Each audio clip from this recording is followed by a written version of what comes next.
Welcome, ladies, gentlemen, boys and girls, and super intelligent shades of the color sky blue, pink, however you identify. We really couldn't care any less.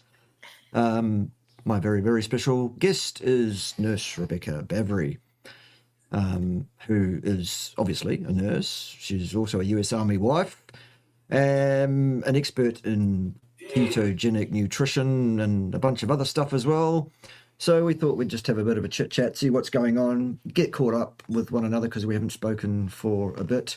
A hot minute. Well, exactly. And then you can fire some questions at us in the usual format, please.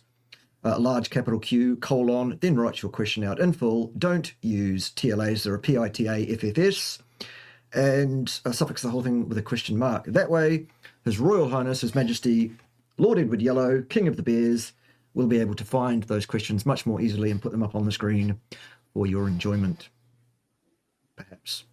Anyway, Rebekah, what's happening? What's up? What's new? Who's up who? Who's next? Who hasn't paid? Who hasn't paid? I don't have any idea. No, what's new with us? Well, I just finished one class and still have my 4.0, so that's fun. Ooh. I know, the great 4.0. I'm scared to lose it. But getting ready to start more classes next week. And right. Tell us about that. Pharmacology. So I transferred to this university from another university. And I made an A in my first pharmacology class, but it was deemed unworthy to transfer to this new one. So they're making me retake it. So that's thousands more dollars that I have to pay again. So yeah, donations are accepted. Just letting anybody know if they want to donate to my college professor. Yes. Yeah. Because that's how you get rich, boys and girls, by being a college professor. No. I'm hoping to become a nurse practitioner. That's the goal, the end goal. So I'm in nurse practitioner school. Right. Awesome. So okay. And you have a posting, so you're going to have to move this summer. We are moving this summer. It's crazy. I just realized it today, like how many life things are all happening. Like life milestones are happening from the end of May until July. So my kids turn 18 on May 29th. They graduate high school then the next weekend. And then we go on a cruise because it was our 20-year anniversary this year. Congratulations. And then thank you. And then we move to a whole other state. And so it's absolutely crazy. Hi, Dennis. Good to see ya. All right. All the way from Goose Creek, South Carolina. Yeah, it's right under, not too far from me. Not too far. Yes. Excellent. But yeah, so it's going to be a crazy whirlwind of a couple of months. Yeah. Yeah. Hey, DC, good to see you, mate. Good to see DC in the house. All right. So moving, resetting courses that you shouldn't have to reset. What else is happening? That's it. Well, and I mean, my son has strep throat, but I don't think everybody really cares about my son having strep throat. It's terrible. Terrible. Yeah. All right. Sorry, good. Bev has a question. All right. She says, no disrespect, but who is this and what does she do? I guess I should probably do an introduction. You bet. A little tiny bit. With the whole story of Rebekah. Let's have it. The whole shebang. So I am a registered nurse. I'm a certified primal health coach and a certified ketogenic nutrition specialist. I am a volunteer health coach over in Dr. Ken Berry's PhD community. I'm also the assistant production manager for Healing Humanity, which is a documentary coming out about the power of a proper human diet, which is the carnivore diet. And yeah, I'm in school to be a nurse practitioner and hopefully be a low carb friendly provider that is going to heal people instead of being a drug dealer. That's my goal. Lofty. It's very lofty. Yeah. So basically, you're here to make America healthy again. Yeah, I would like to. Maybe politics one day, because Oh God, it's you don't really want to go there. Ooh. I know, but that's the only way you can do it. Yeah, so they say. We can't be promoting other courses of action here on the YouTubes, can we? No. No. I'm here to make like ripples. So I did this gave this kind of little spiel at the Healing Humanity meetup. You're welcome, Bev. And my goal is to make ripples. Like every time one of us tells our stories. So how you healed, or how carnivore changed your life, or the proper human diet changed your life, or however you want to phrase it, you touch somebody else's life, and then they go and touch somebody else's life. And, one ripple, one drop of water in a pond can make a tsunami across the pond. So it's like we need to just each go out there and tell people and touch other people's lives and make ripples. And because that's how we change the world, one person at a time. Yeah, absolutely. Fully in support of that. And so that's one of the reasons why we like to do these collaborative, simulcast live streams with all sorts of folks from around the community. Mm-hmm. It's all about cross-pollination. It's about hopefully putting everybody in front of the largest number of people possible, so that the folks that are out there that want to learn more about this can find the people that they can relate to and want to listen to. Because at the end of the day, believe it or not, Rebekah, not everybody finds my persona soothing. That's okay. A lot of people don't like me either. So I have a very type A personality, and I'm very in your face and loud, and I don't mean to be. So, Yeah. But you either like me or you don't. If not, there are plenty of other people that are quiet and calm and very soothing, and they can go there, and that's great. Yeah. I guess that's my whole point, is that, what you need to do, I think, if you're at all on the fence about any of this, is listen to a broad range of people that speak in the space and find the one that you can relate to. Yeah. Yes. That doesn't necessarily mean everything that comes out of their mouth is correct, because let's face it, there are people running around saying all sorts of crazy stuff. This week it's James DiNicolantonio. Again. Oh boy. Again. What did he do this time? It's the same ridiculous, nonsensical, anti-scientific, rubbish, pustulous, excremental garbage that he was saying before I corrected him last year in a series of 4 or 5 videos where I basically eviscerated the boy. And what he's basically doing, instead of learning from his mistake, apologizing and correcting his messaging, he's now doubling down and saying the same stupid shit again. So I'll be dealing with that this week as soon as I get around to it. So what did he say? Because apparently I'm not up on the feud between you two. Well, it's not so much a feud, because at the end of the day, James is not important enough in my life to be worth any kind of. He doesn't live rent free here. He doesn't live in my head at all, basically. For those that don't know, James DiNicolantonio is a PhD holder in the field specifically of pharmacology.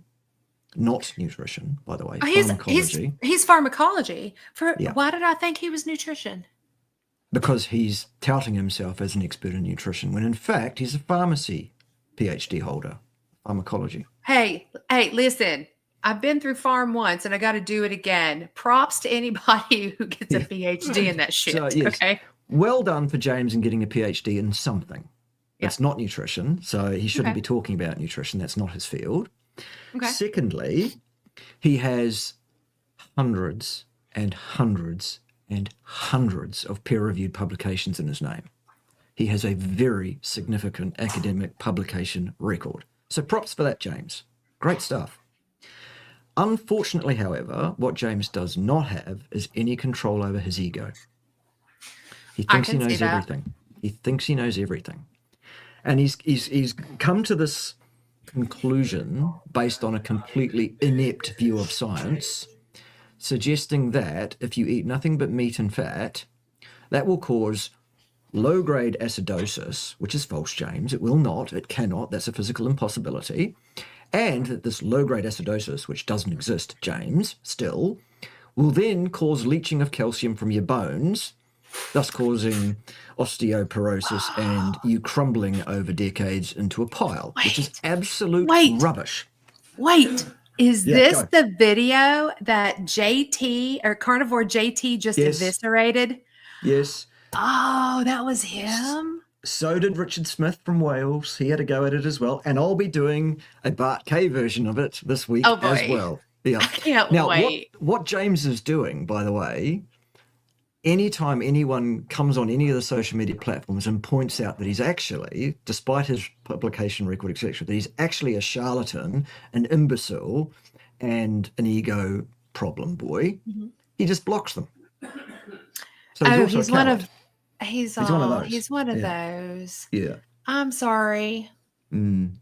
Yeah. So anyway, James. Oh, and by the way, also, I guess it's fair game because it is.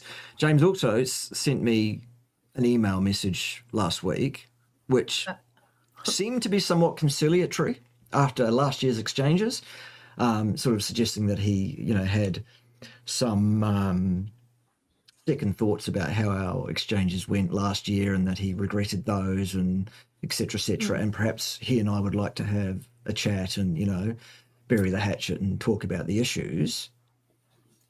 Turns out 3 or 4 emails later that actually what he wanted to do was double down on the same ridiculous bullshit again. Say the same ridiculous things I've already corrected again, ignore the facts entirely, and be an arrogant prick, basically. So, sorry for any of those that find that kind of language, challenging. Sorry, not sorry. What's interesting is that we the physiology just doesn't match. What is being said does not match what happens in the body. That's right. I love pathophysiology. It's like I'm a nerd. Like some of my teachers at school were like, "You should get your doctorate so you can come teach it." Since you like it so much. I'm like, I don't know. Let me get through my master's first. But it's like we've debunked the alkaline diet. Yeah. We've done thank you, Terry. We've done all that. So it's like, what it has nothing to do with the blood pH is so tightly regulated by the exchange of sodium the excretion or holding of sodium bicarb. It's and hydrogen, obviously, but it's so tightly wound. So unless you've got kidney problems or lung problems, it's very hard to be out of balance. Very, very, very hard. Yeah. In fact, it's simple. It's so simple. It is so simple. Look, the only time your pH goes out of the physiologically tightly controlled range is immediately before your imminent death. It does not happen otherwise. Your body will not allow it. No, because you have the compensatory mechanisms in place. When you exercise, you become So this one, I'm going to forget it. Or have trouble remembering. When you exercise, you become acidotic, right? Well, or do you become alkaline? Come on, just stop. Yeah. because you're going to because then that's why you hyperventilate. Like you exercise, your blood the pH goes out of whack, so you have to breathe faster so you can blow off some of that. So it's very compensatory. Yes. You're correct in saying that the body compensates for any attempt to derange the pH by any influence, basically, right up to the point where your body is about to die, you've given up, and this is the end of your life. Okay? To say that exercise makes us acidic is not correct. It does no such thing, in fact. Okay. We can cover that at some point if you like. But in the meantime, health coach Joff is here. Good to see you, Joff. Kia ora e hoa, kei te pihi a koe. Kei te pai. That's just a bit of the native lingo from New Zealand for those that don't understand all that. Is that Maori? Yeah. Maori. or badly pronounced, people usually say Maori. I'm from Maori. West Virginia, Maori. It's Maori. It's spelled Maori. Is the what I think it's a beautiful language. Yeah. Yep, it is. Isn't there like a word? I'm going to say this. I'm so going to say this wrong. Is it like Kataki Tonga? Or it's something very similar to that. What's the concept? And I'll probably be able to give you the word. I think like togetherness. Right. Okay. There is a concept which sounds a bit like what you're talking about there. It's called whakawhanaungatanga. It wasn't that which basically means to come together to make family. Okay. And what Joff is saying there is kia ora, which means hello, acknowledgement to whānau, which is the broader family. So yeah. Nice. It's a great language. It's a beautiful language. Yeah. Anyway, kia ora iho, which means my friend, hello. There we go. Yeah, okay, so anyway, we were talking about exercise and acidity. Now, any exercise physiologist will tell you that the pH of blood at rest is around about 7.35 to 7.45. And then you do exercise and it causes you to release a bunch of lactic acid, they'll tell you, which is false. No such thing occurs, in fact. And that your pH of your blood at the end of a exhausting exercise protocol to volitional exhaustion will lead to a decrease in the pH of your blood to something like about 6.8, which is correct. That does occur. However, does that mean that you have become acidic because your pH is now below 7? Well, no. Why not? I shall tell you. Oh, good. Because physiology the pH, lesson. Here we go. The pH of pure water, Rebecca, is 7. Yes, 7.0. Yeah. However, what's usually forgotten after that is a comma at 25 degrees Celsius. That's when the pH of pure water is 7.0. If you heat pure water to 37 degrees Celsius, which is body temperature, or 98.6 degrees F, the pH of that pure water will drop to 6.8. So it's could also not be acidic. Heat. No, but it could also be that the heat is doing something to it. Well, that's exactly what it is. The heat causes a change in the value of the effective dissociation constant or auto-ionization constant of water, which means that the pH of pure water at 37 degrees C changes from 7.0 to 6.8. So, in fact, you never become acidic, even at the end of a totally exhausting exercise protocol. There you go. There's a bit of nice physics and facts for you. Yeah. I like it. I'm nerdy. I like it. Yeah. I could sit and listen to you like lecture on this stuff all day. Just FYI. Unfortunately, we don't have all day. Otherwise, I could talk all day about such things, but there you go. I know. Yeah. I still think that we need to do a monthly thing where we do these things. I'm down. Yes. All right. So, questions from the floor are welcome. I think we've done preamble.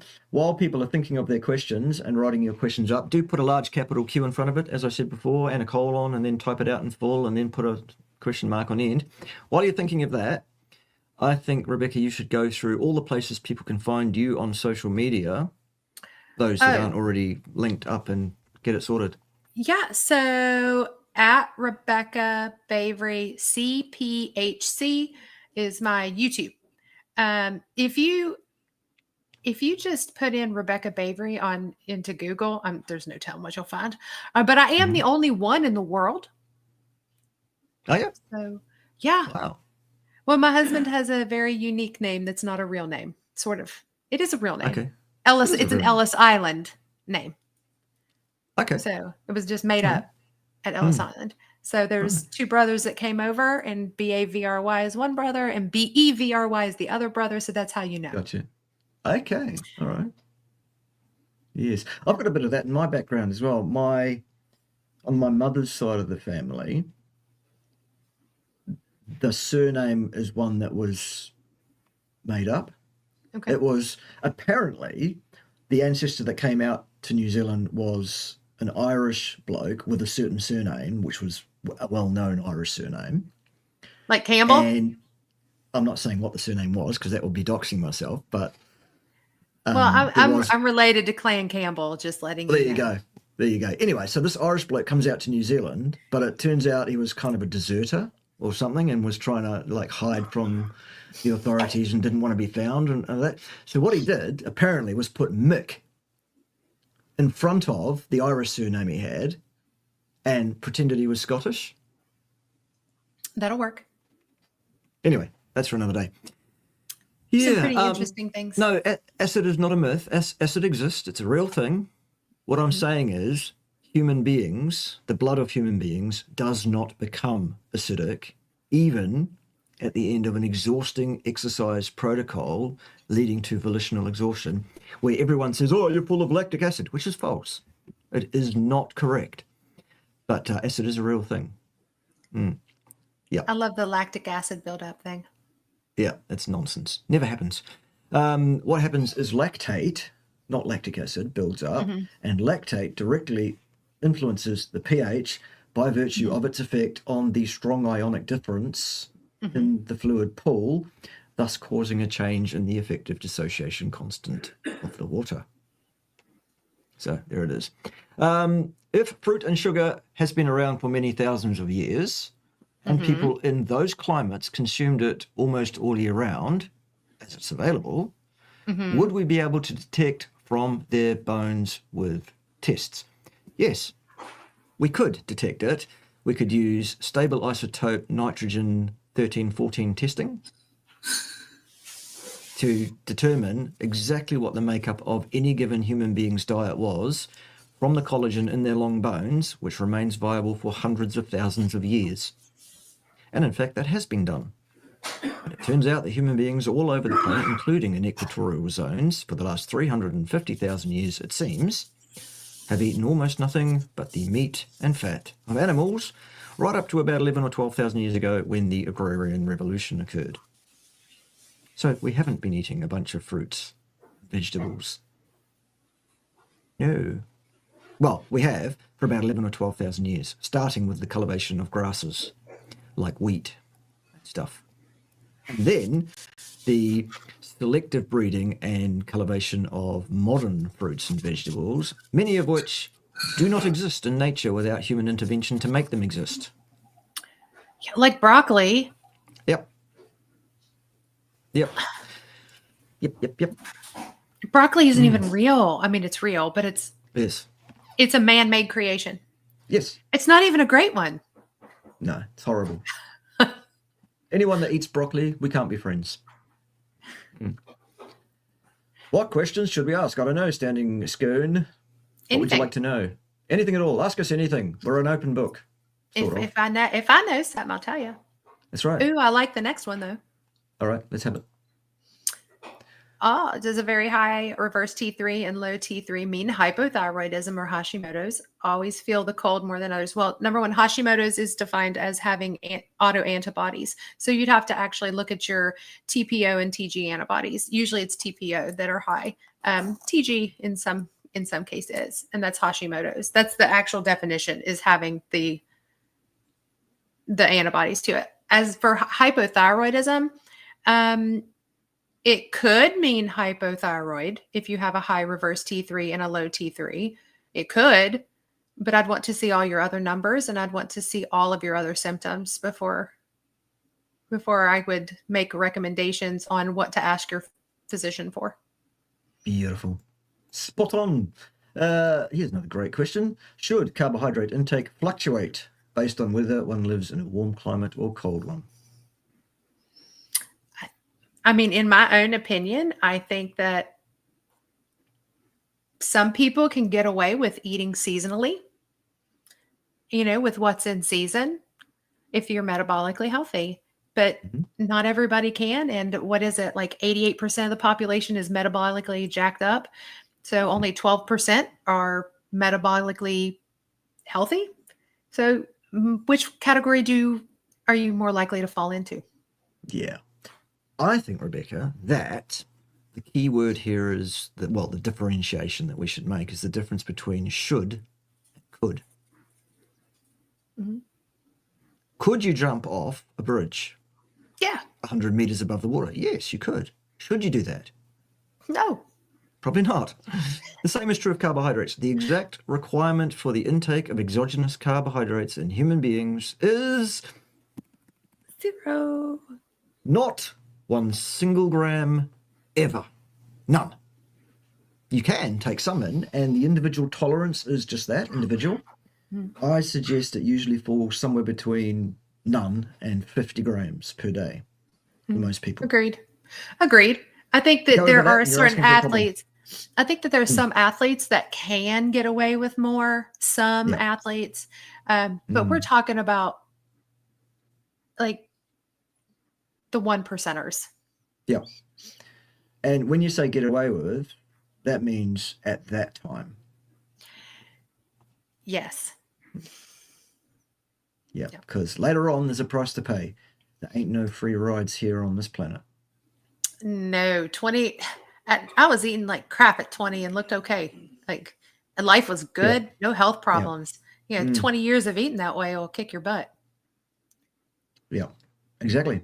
All right, how long does it take to reduce fasting insulin on a carnivore way of eating, and does taking berberine help? Do you want me to take a stab? You bet. Oh, okay. So I've seen people's fasting insulin come down super fast. Just depends on how, I hate the term, but insulin resistant you are. It's a funky term, but I get the concept. If you're somebody that has been struggling with diabetes for a long period of time, it's going to take you a while to get that to heal. But if you're not doing this for diabetes, you can drop your fasting insulin within like a month to 2 months. However, most people, it's going to take at least until you're fat adapted, which can take 12 weeks ish. Does taking berberine help? Berberine can help lower blood glucose levels. I do not like berberine. Something that people do not talk enough about is the side effects of berberine and the P450 system that it absolutely interferes with. And I don't like it.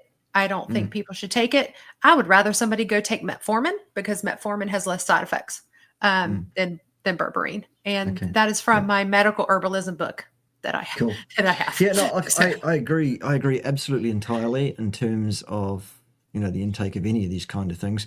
I myself actually don't suggest metformin either. While you're quite right, it absolutely is less problematic than berberine. It's still not problem-free. I tell you what is problem-free: eating a species-appropriate, species-specific, or proper human diet. Yep. For long enough. But I will... Go ahead. It takes a while, doesn't it? To sort of, like, if you've... people often, when I'm consulting with people often say, how long does it take for my health to come right? To which my response is always the same. Well, how long did it take you to mess it up? Yeah. Give your body a chance. Yeah. Just well, I want to do a caveat to the fasting insulin. I can't get mine below 10. Like 8.8 to 10 is where mine stays. And is that horrible? Absolutely not. It's fine. But I have thyroid problems. And if you have thyroid problems, it messes with your glucose metabolism. It messes with like your insulin secretion. It can cause insulin resistance. There's so many things that can cause that fasting insulin to be up. It can be cephalic phase response, so. You just said phallic. Cephalic, you rude people. Pay attention. Goodness. Yep, you're quite right. Absolutely. Love it. Dry fasting. Tell us all about it. What, about dry fasting? Yeah. Well, I mean, there are people that like to try to do it for long periods of time. I do not recommend doing dry fasting for long periods of time. Water is important. I think that if you're going to do dry fasting, it actually should be monitored by somebody if you're going to do it for longer than 1 or 2 days. Once you get past that, you're getting into some dangerous territories because your electrolytes can get off. And yeah, to me, Yeah. it gets a little bit dicey. Yes, agreed. I generally cap it at 5 days in terms of my suggestion if anyone's going to do it at all. There are people that are talking about doing it for up to 11 days, and I'm like, no, absolutely not. You should not do that, I think, personally. Personally, I've never got past 3.5 days before I've had to pull the pin because some of the signals I'm watching go out of the range that I find acceptable. So I stop. Yeah, if people are going to do it, they need to be writing down, they need all the things. So you should be taking your blood pressure. Yep. You should be watching your pulse rate.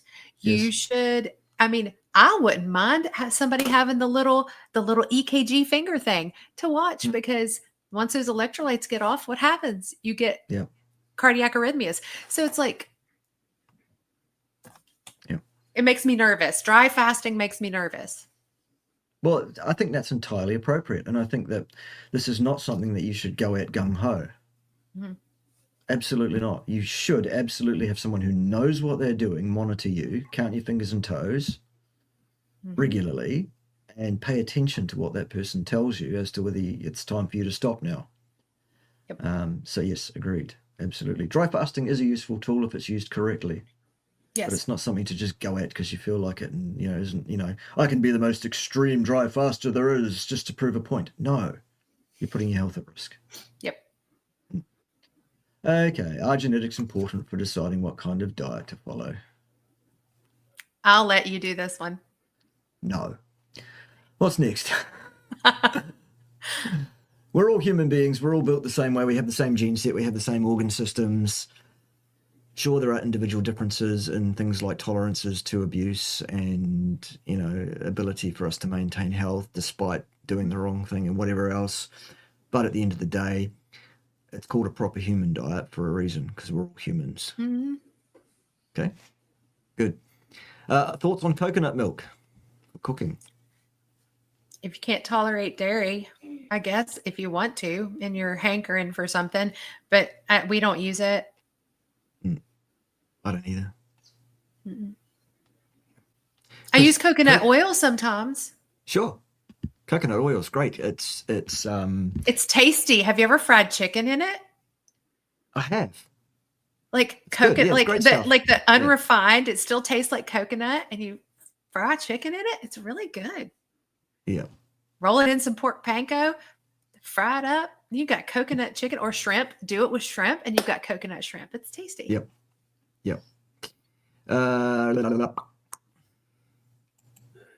Tim Noakes referenced talking about the not 1 single gram ever thing regarding carbohydrates. Yes, Tim Noakes does say that very often. Mm-hmm. However, let me be clear on this. I was saying that to students in classes 20 years ago when Tim Noakes was publishing books telling people to carb up. All right? So don't give Tim Noakes credit for something that belongs to me. Thanks. What's next? You control it. What is next? True. I'm in control here. Well, I'm told I'm in control by this guy, but I'm really not. He's really... Hello! He's really the power behind the throne here in Pimbatia, the independent sovereign nation of Pimbatia.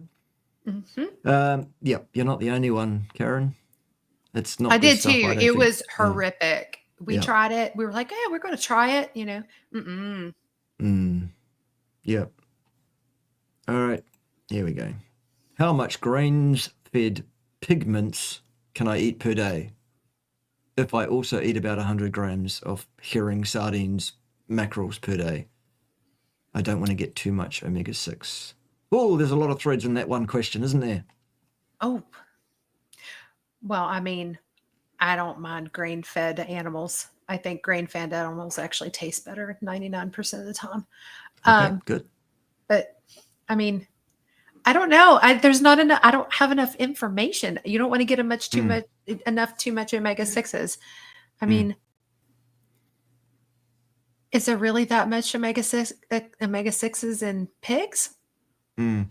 The ratio of 6 to 3 in pork versus beef is a bit different. I don't think it's meaningfully different personally.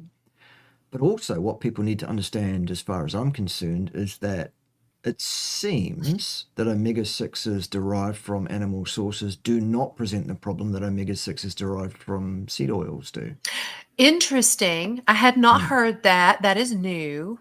Yeah. If you It's have probably, it's probably down you to have deuterium. Okay.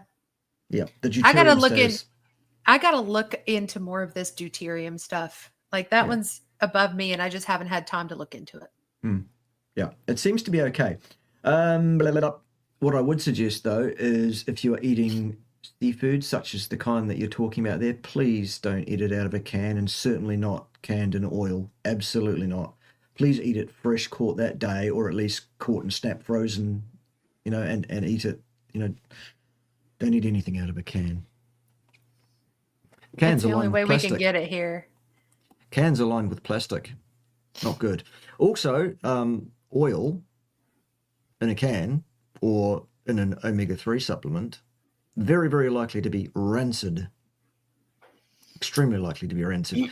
And when I say rancid, I mean oxidized, including very, very dangerous primary and secondary oxidation products, such as aldehydes, which will destroy lipid rafts, kill cell organelles, and derange your DNA, happily, at very, very small concentrations, below the level of normal assays to detect it, actually.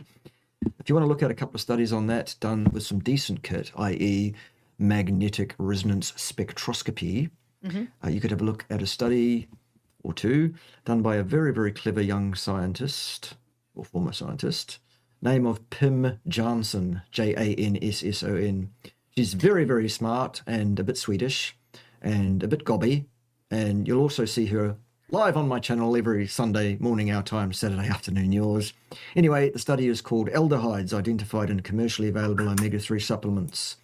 And it's found in a journal called Nutrition, published in about 2018.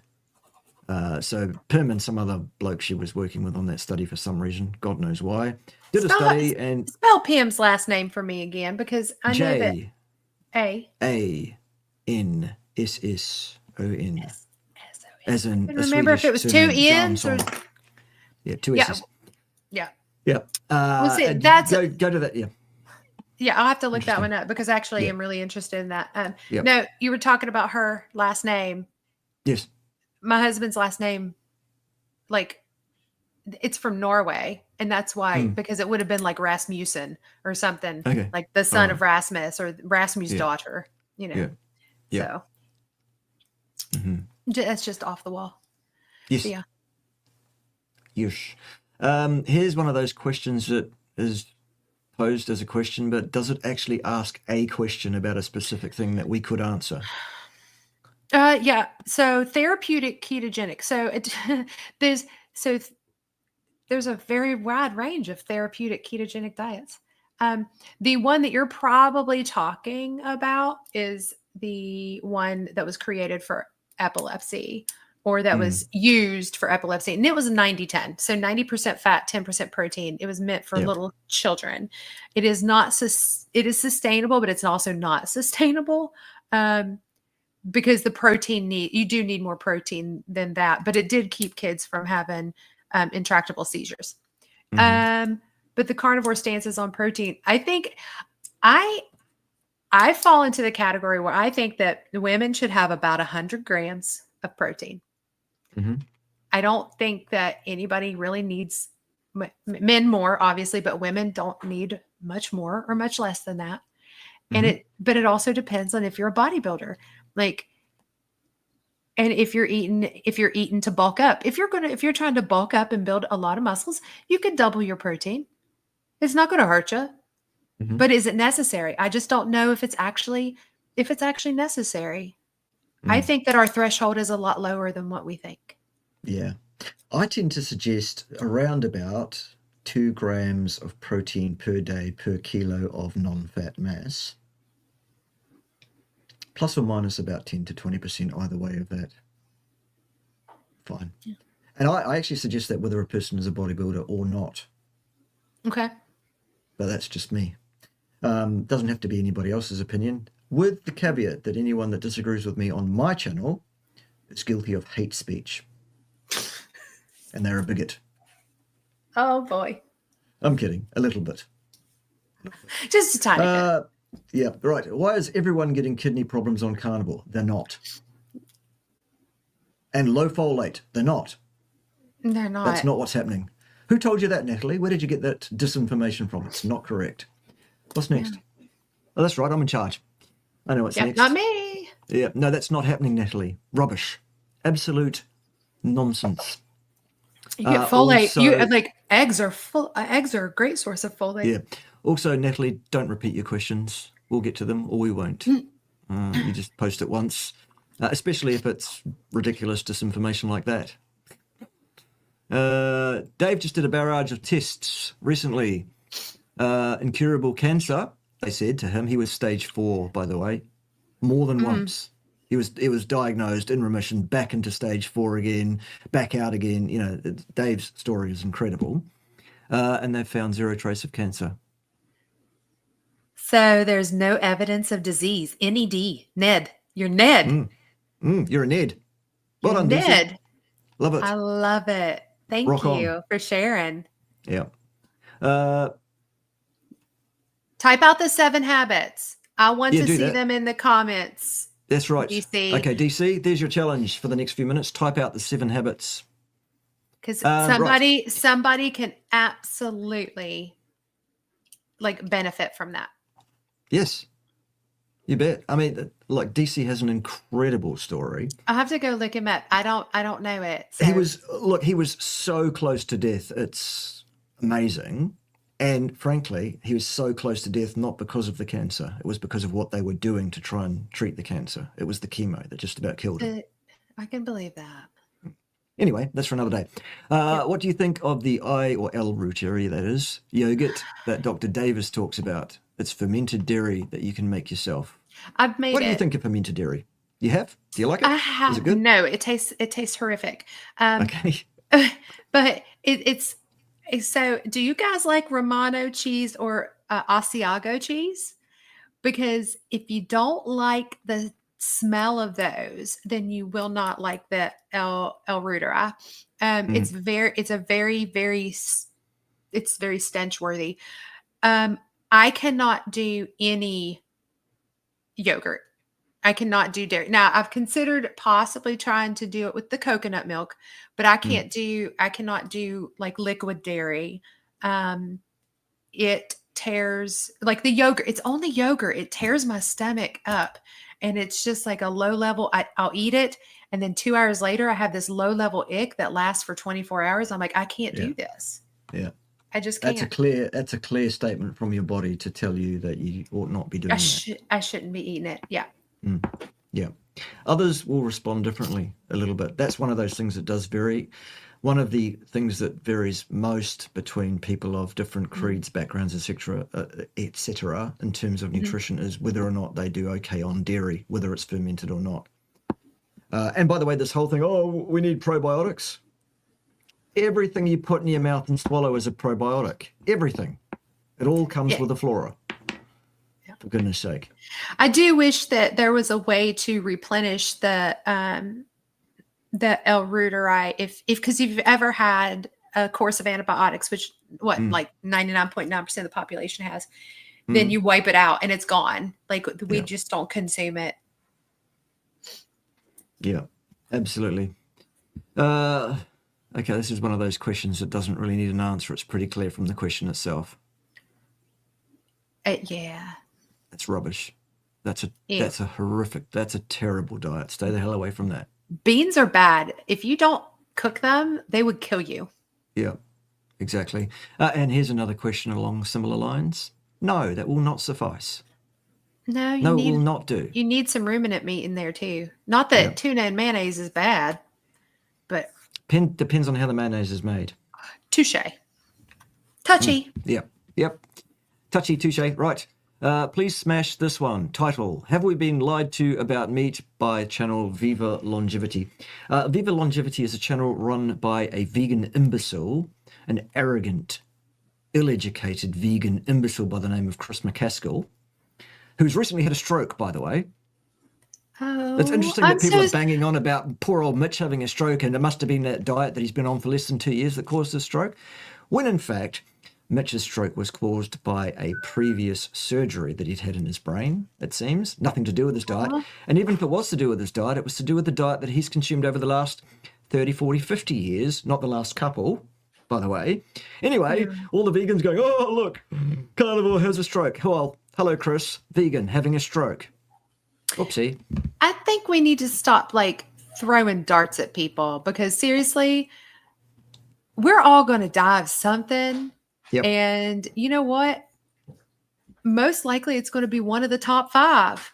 I'm just saying, like, so it's going to happen. So stop being buttholes to people. Let the vegans do what the vegans do.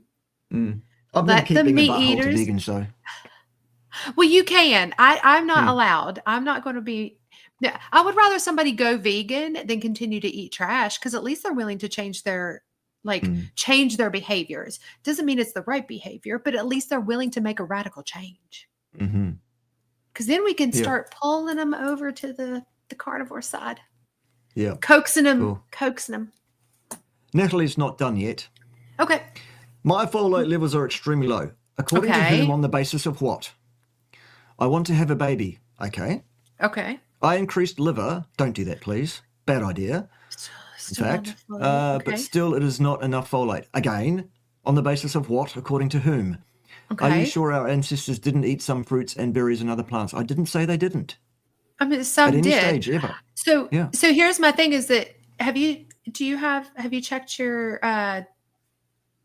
the MTHFR gene, because you might not be methylating, and that's a possibility too. You might not be able to methylate it, and so that could be a problem. In fact, I think 50% of the population has at least one copy of the MTHFR gene. So Dr. Kiltz is probably he does have a free community. Dr. Kiltz at Kiltz's Mighty Tribe.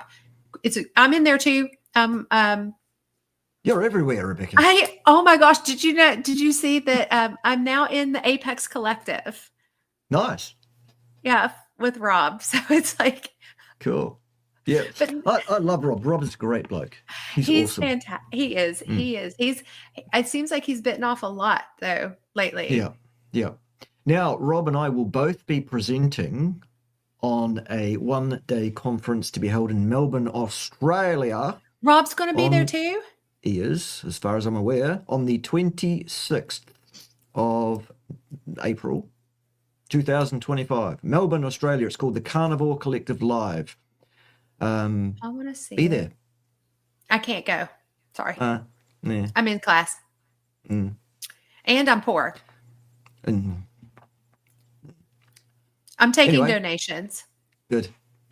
Yep. Everybody send money to Rebecca. And also send me some, because Ted is not cheap to feed. Exactly. Incredible. Feed Ted. Yep. But yeah, Dr. Kiltz is great, Natalie. Natalie, go check him out. And he does consults too. I mean, he's helped a lot of people get pregnant. Yep.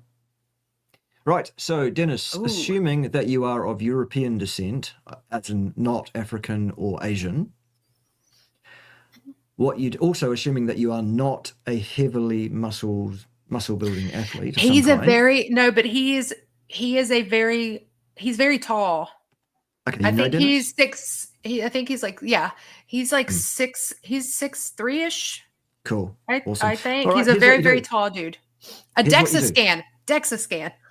Well, you could do it if you want an absolute answer, but if you want the best guesstimate as to what it is, here's what you do.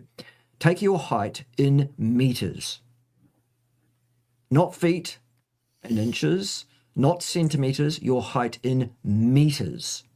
Okay, so I am 168 centimeters in height, or 5'6". He's 6'4", 270. Rightio. Anyway, take your height in meters. So if he's 6'4", he's around about 2 meters tall, give or take. Multiply that number of your height in meters by itself. So in this case, it's going to be about 4. multiply that number by 22.5, which is the smack middle of the ideal BMI range. And that will give you an answer of what your lean body mass in kilograms ought to be. Give or take. Okay? There's your answer. But if you want to know exactly what yours is, then you'll have to go get a scan. Yeah. Yes. Hey, honey bunny. I guess that means you, because nobody calls me honey bunny. Hi, Amy. Yes. Yeah. Miss Well, Amy. actually, no, there I is one love person her. in the world that does call me honey bunny. Well, You know who you are, Jess. if you have not talked to Amy, her story, or you haven't seen her story, you need to go look up her story. Yeah.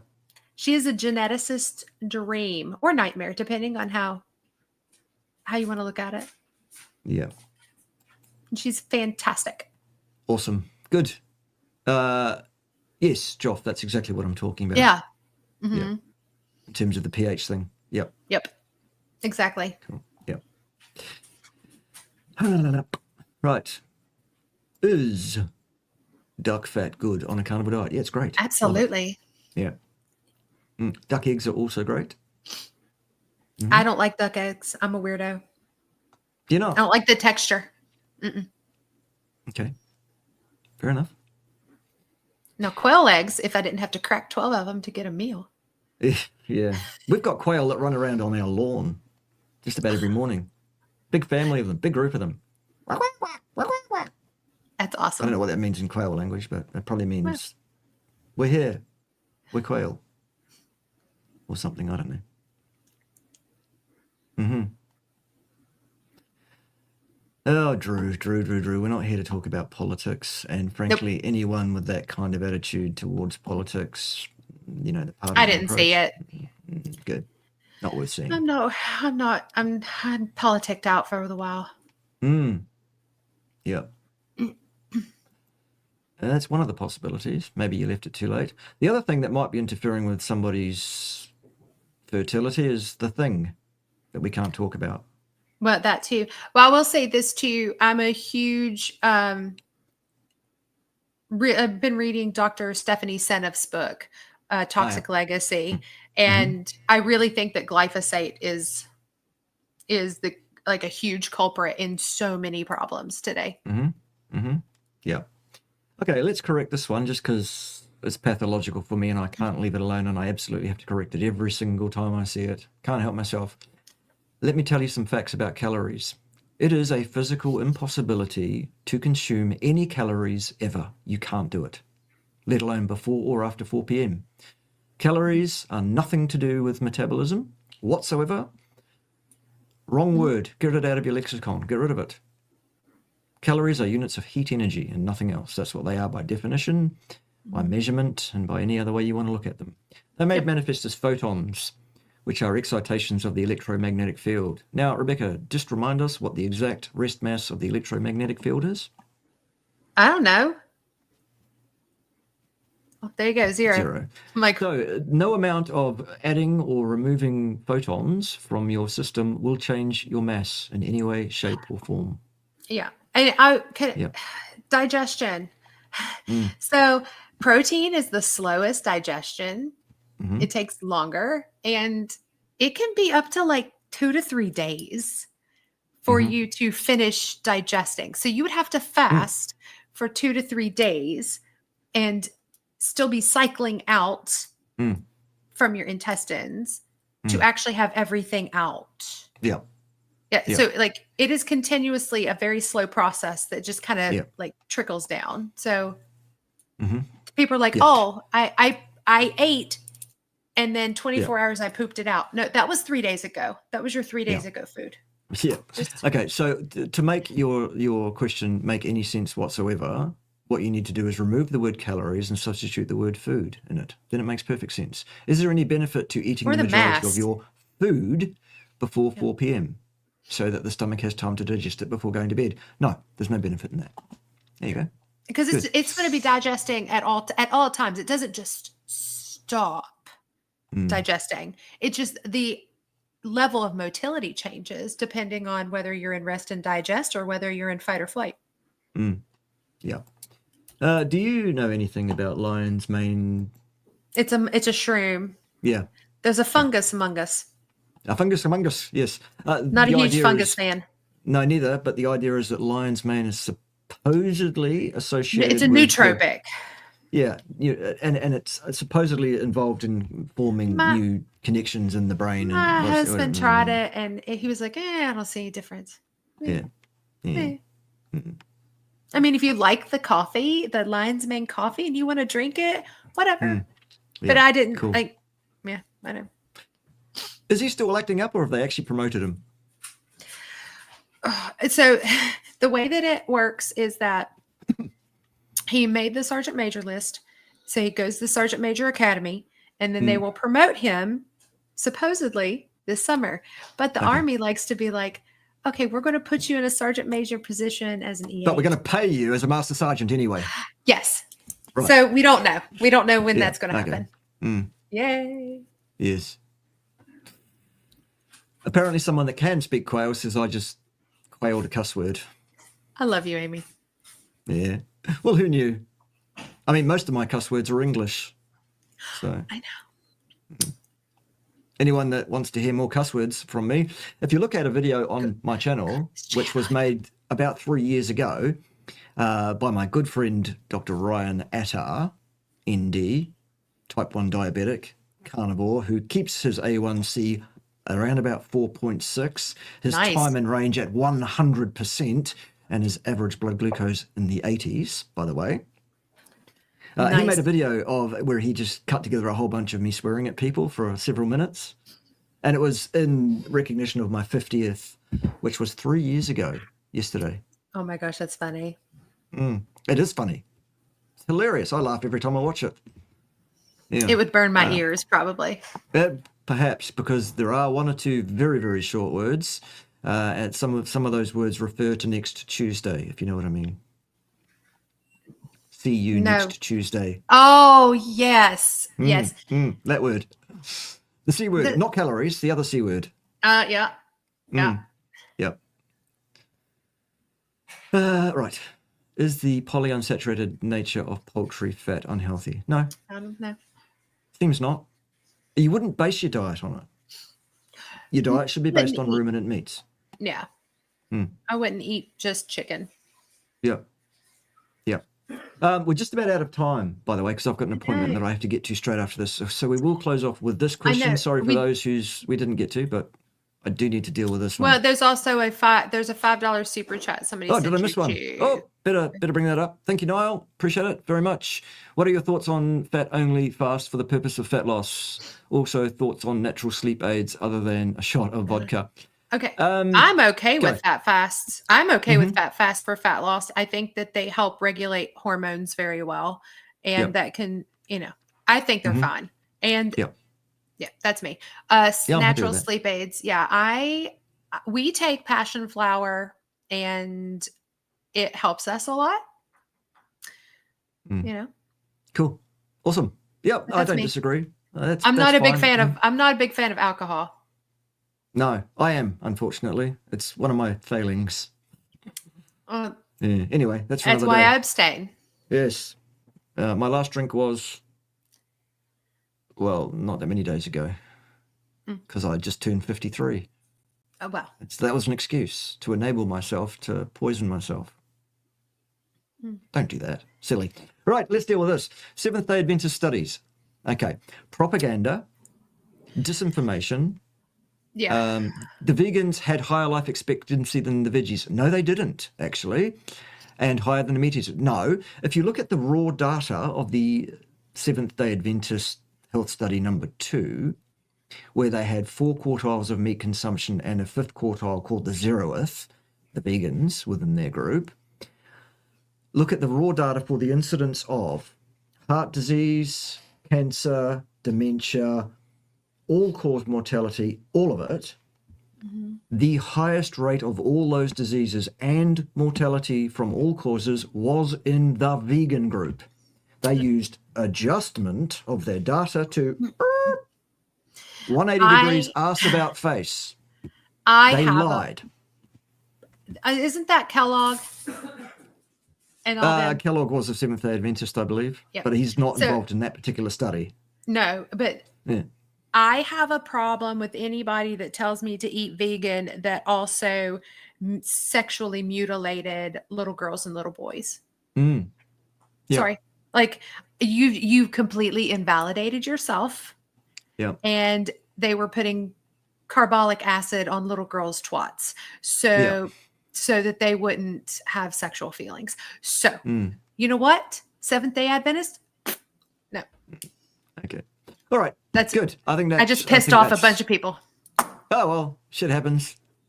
And then you die. Even if you are a vegan. Possibly having a stroke beforehand, Chris McCaskill. 100%. It's the only thing. And I will keep throwing darts at you, Chris, because you're one of those people that I will see next Tuesday. Right. Oh, boy.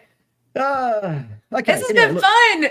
Yes, it has. Thank you, Rebekah, for your valuable time. Thanks for being here. I really do have to race now because I've got someone waiting for me for, consultancy and all that kind of stuff. So, hey, let's do this again. Have your people talk to my people. These are my people. Send them an email and we'll sort it out. In the meantime, thank you all for being here. And we will finish in the usual fashion by singing the national anthem of Pimbati, which goes a bit like this. Steak and eggs and steak. That's what you should have for your breakfast. Delicious. Eggs and steak and eggs, even duck eggs. Just making sure you heard. I think they got it, Ted. Fabulous. See you next time. Don't do anything I would, including using that kind of language that I tend to use a bit. See you then. Ciao now.